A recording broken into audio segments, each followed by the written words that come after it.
Daniel, I'm so glad you're here. Welcome back to the show. And man, I'm just so proud of what you've been doing. Just give us some encouraging words for the country right now.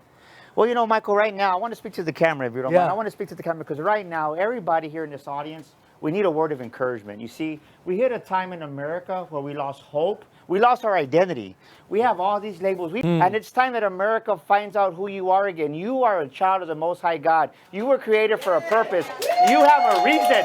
Let me tell you this. Let me tell you this. You got to have your passion right now, because if you don't have your passion, you're going to lose your identity. Don't ever let anybody tell you that you can. Don't let anybody tell you that you won't. Because you know what? You can be, do, and have whatever you want to have.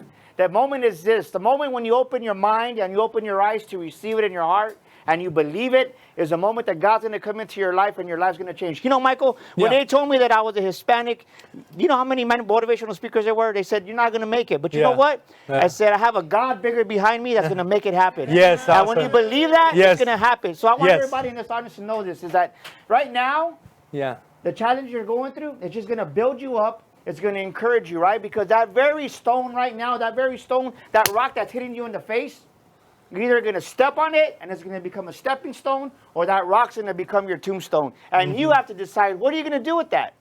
Are you going to step on that, or is it going to be your tombstone? Because nobody can do it for you. You have to want it. Because if you don't want it, no one's going to do it for you. But the thing is this.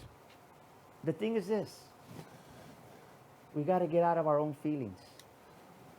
Right? And I realized that, Michael, because you know what? During this whole pandemic, you know what I realized about Daniel Gomez? What? He had a lot of selfishness still in him. And our selfishness keeps us from being who God wants us to be.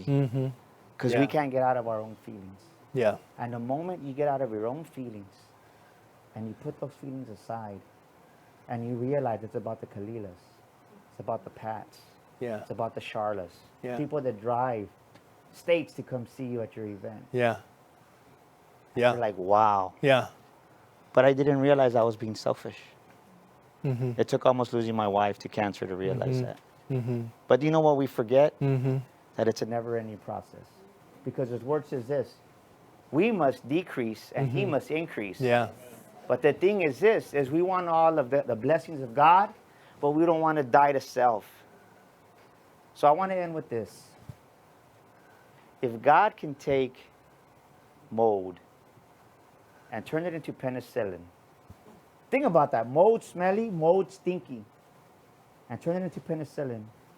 What can He not do in your life if you allow Him to? What can He not do in your life? So it's time you take control. That's good.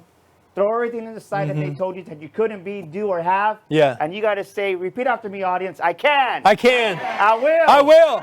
I must succeed today. I must succeed today. Like you mean it, I can. I can. I will. I will. I must succeed today. I must succeed today. Today. Today. Not tomorrow. Today. Today. Say it. Today. Today. Today. Today. Today, Michael, because tomorrow's never promised.